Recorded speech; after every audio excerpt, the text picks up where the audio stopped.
네, 경제 현안을 보다 쉽게 풀어보는 경제 읽기 시간입니다. 오늘도 다양한 경제 이슈들 김대호 경제학 박사와 살펴보겠습니다. 안녕하세요. 안녕하십니까? 네, 반갑습니다. 예. 쿠팡 개인정보 유출 이후의 상황들 저희가 짚어볼 텐데 요즘 탈팡이라는 말도 있습니다. 쿠팡 뭐 탈퇴하고 안 쓰겠다 뭐 그런 건데 지금 이런 상황들, 이탈이 좀 본격화되는 조짐들 어떻게 보시는지요? 예, 요즘 쿠팡을 가르쳐서 세간에서는 괴물 쿠팡, 괴물 쿠팡. 그래서 괴팡이라고 그러기도 하고 네. 이게 탈퇴했냐 안 했냐 물어보다 보니까 탈팡이라는 그런 얘기까지 나오는데요. 이 쿠팡 그동안에도 여러 가지 근로자 사망이라든지 밀어주기 여러 가지 문제가 있었는데 이번에 거의 모든 가입자들의 정보를 뭐 틀렸다기보다도 해킹도 아니고 아예 그냥 빼갔어요. 그런 사건에 휘말리면서 전 국민을 지금 불안하게 하고 있습니다. 근데 그 와중에서도 최고 온화인 김범석 회장은 모습도 드러내고 있지 않고 또 제대로 된 사과도 하지 않고 여러 가지 지금 문제들이 연이어 속출하고 있는데요. 이런 가운데 이제 가입자들이 조금씩 줄어들고 있다라는 얘기. 이 사건 생길 초기만 하더라도 가입자가 오히려 늘었습니다. 그것은 그만큼 우리가 독점, 쿠팡 아니면 대안이 없다. 올팡을 한 거죠. 우리 소매 생활, 구매 생활을 올빵이 아니라 올팡을 했다. 그래서 JP 모간 같은 뉴욕 증시의 최대 은행 같은 경우에는 쿠팡은 걱정 없다. 한국에서 정보 유출 사건을 한국 국민들은 대수롭지 않게 생각하고 또 대수롭게 생각한들 다른 대안이 없다. 왜냐? 쿠팡은 독점이다. 사실 완벽한 독점이거든요. 이 자유시장 경제를 망치는 가장 큰 적이 사실은 규제가 아니라 규제보다 더 나쁜 것이 독점입니다. 아담 스미스도 자유시장 경제를 주창했던 아담 스미스도 독점은 경제를 망치는 제1의 적이다. 이런데 사실 쿠팡이 완전 독점이거든요. 그러다 보니까 지금 조금 떠나오고 있지만 만약에 미국이나 중국에서 이런 사건이 생겼다면 엄청난 양이 탈퇴했을 텐데 우리나라는 미미한 상태입니다, 아직. 사실 이제 쿠팡이 독점이다라고 말씀해 주셨는데 저희 산업 생태계를 보면 플랫폼에서도 이런 좀 빠른 배송 서비스를 계속 하고 있는 것으로 보이는데 그럼에도 독점인 이유는 있을까요? 그렇습니다. 이게 이제 우선 공격적인 경영. 그러니까 쿠팡은 이른바 물류센터를 대규모로 짓고 초기에 엄청난 돈을 투자했거든요. 특히 자본을 지금 우리나라에 지금 와 있는 손정희 회장. 이 쿠팡은 사실상 최대 주주가 손정희 회장 거예요. 맞아요. 손정희 회장이 지분의 약 30%까지 투자를 했었습니다. 손정희 회장이 무한정 돈을 집어넣고 경영은 김범석 회장이 하고 이런 식으로 하면서 적자가 나도 막 퍼부었고 또 근로자가 사망 사건이 많이 나올 정도로 공격적인 경영을 했고 거기다가 우리나라의 유통업체들이 기존 영업에 안주해서 좀 제대로 방어하지 못한 시대의 추세에 맞게 빨리 변화하지 못한 그런 측면도 있고요. 또 하나 중요한 것은 이 쿠팡이 로비, 과거 정부 때는 검사들을 집중적으로 포진시킨다든지 이 사회에 지금 정부에서도 지금 집권 여당의 국회의원 보좌관들이 18명이나 지금 포진하고 있습니다. 최고위급에. 이런 식으로 정경유착을 통해서 정부를 흔들었고 그러는 바람에 정부의 비호도 받았다.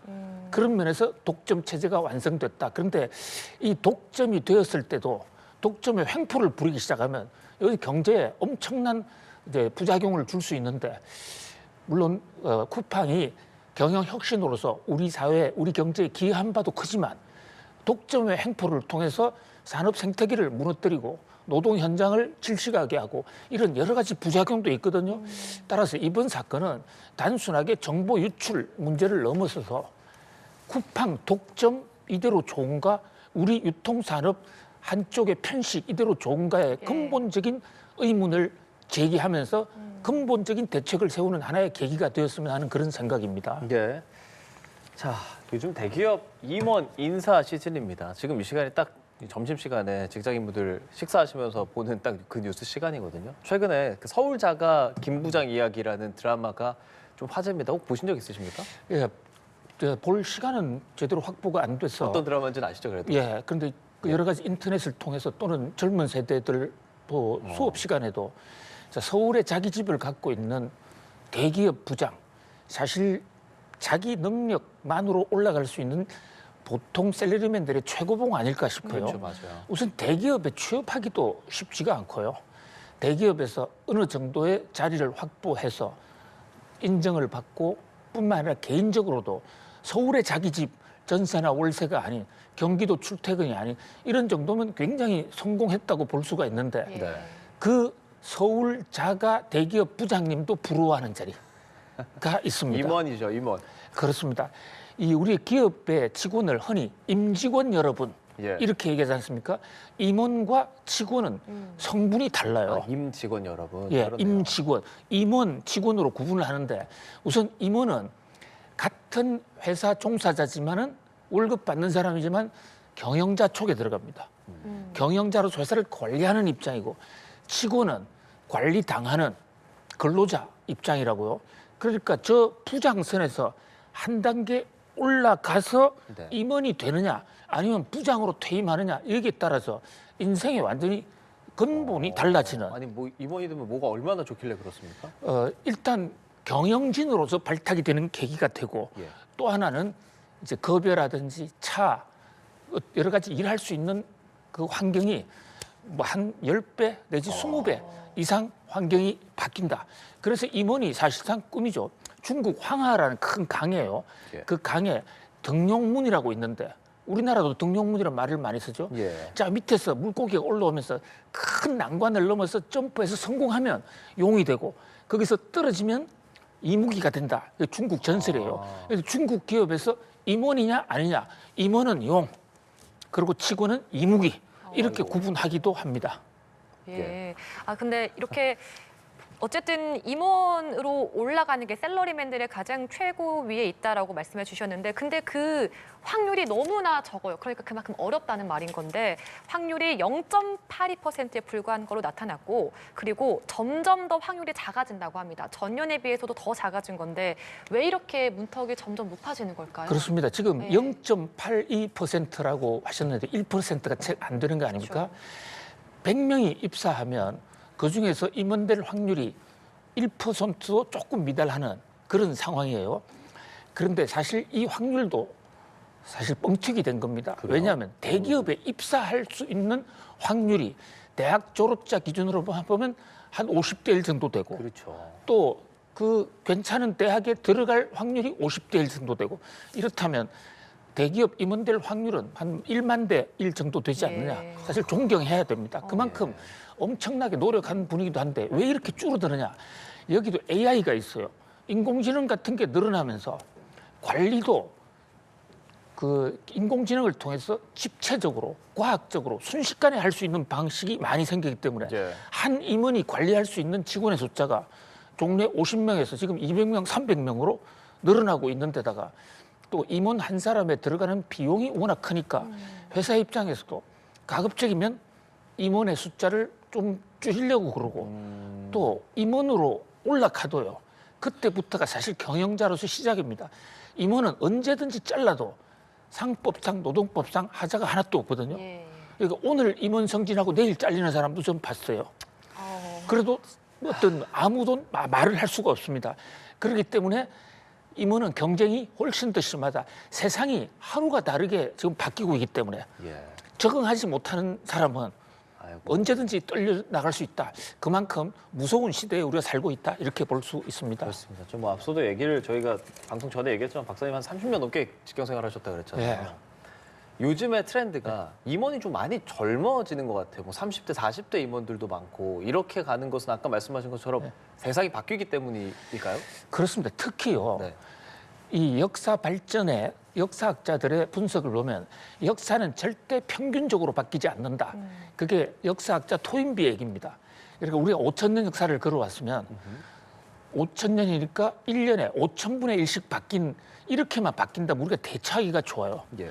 그런데 인류 역사 대부분 5,000년 역사 중에 한 4,800년 정도는 별로 안 바뀌었습니다. 그냥 그대로 진행되어 왔는데 바뀌는 해, 이를테면 산업혁명이 일어난다든지 정보혁명이 일어난다든지 그 해에 1년에 1000년 바뀔 게 바뀌었단 말이죠. 지금 우리가 그런 시대에 있어요. 예. 특히 과학기술의 인공지능, 자, 인공지능이 내 생각도 대신해주는 이런 무서운 시대. 거기다 또 트럼프의 등장으로 경제학 책도 완전히 새로 써야 될, 아니 상호 관세인데 상호 협의 없는 강제 관세가 상호 관세로 바뀐 세상. 앞이 어떻게 될지 모르는 뭐 그런 세상이기 때문에 그만큼 이문의 경쟁도 심하고 또 계속 공부하거나 예. 재개발하지 않으면 생명이 짧을 수도 있다. 그러나 대신에 거꾸로 얘기하면요. 과거에는 연공서열로 해서 자, 저희들 때는 언제 임원되지 하고 30년씩 무조건 기다리는 그런 분들도 많았었는데 요즘은 탁 튀면 예를 들면 저는 이번에 SK 인사가 맞아요. 굉장히 두드러지는데요. 예. 야, SK그룹이 요즘 가장 잘 나가는 SK하이닉스. SK하이닉스가 참 한국 경제를 살린다 해도 과언이 아니지 않습니까? 네네. HBM 신화를 일으키면 삼성도 제쳐버렸지 않습니까? 그 SK 최태원 회장이 자, 기술의 SK 하면서 젊은 인재, 외부 인재 수요를 많이 했는데 그게 SK를 이제 동력 상승의 핵심 원인이 아닌가 싶은데 이번에도요. 임원 60%를 40% 젊은 피로 40대로. 40대로요. 예, 예. 그리고 이 비서실장이란 분 사실 재벌 총수 비서실장이 실세 중에 실세인데 SK 유병훈이란 분 보니까 1980년생이에요. 서울대 경제학과를 나와서 SK 출신인데 자, 비서실장이 이렇게 되면 회사의 생각이 완전히 바뀌는 것이죠. 뭐 그런 면에서 젊은 피, 차세대 리더를 키운다. 현장 중심, 실행력 이런 SK의 인사가 대기업 인사의 하나의 표본으로 되어 가는 게 아닌가 그런 생각을 해봅니다. 네, 이렇게 또 젊은 피를 전면 배치하면서 달라질 기업의 문화 그리고 그렇게 영향 끼칠 우리나라 경제 산업들도 좀 저희가 기대를 해볼 수 있을 것 같습니다. 저희가 부동산도 짚어보도록 할게요. 서울 아파트값 상승폭이 2주 연속 줄어들었는데 경기권을 좀 이야기해보고 싶은 게요. 사실 11호 대책으로 경기권도 규제 지역으로 많이 묶였습니다. 그럼 저희는 오히려 이제 이 규제로 묶이는 곳이 집값이 떨어질 것이다라고 예상을 하는데 반대로 과천과 광명 등 오히려 급등하고 그 외 지역들이 또 상승폭이 둔화되는 그런 좀 예상과는 다른 흐름을 보이고 있는데 어떻게 보세요? 그렇습니다. 이 우리나라 지금 토지 거래 허가제, 토호제가 부동산 시장의 판도를 지금 완전히 바꾸고 있는 거 아니겠습니까? 집을 살 때, 팔 때 허가를 받아야 되는 정말 미정유의 그런 세상이 되는데 그만큼 부동산 투기가 심하기 때문에 정부 입장에서도 고육지책으로 토호제를 뭐 상당히 서울 전역 또 경기도 지역까지 확산을 시켰는데 초기에 우려했던 것은 풍선 효과, 왼쪽을 누르면 오른쪽이 터진다 했는데 그게 초기에는 풍선 효과가 나타나서 경기도 외곽 지역에 집값이 오르다가 최근에는 좀 안정이 됐어요. 예. 일단 다행입니다.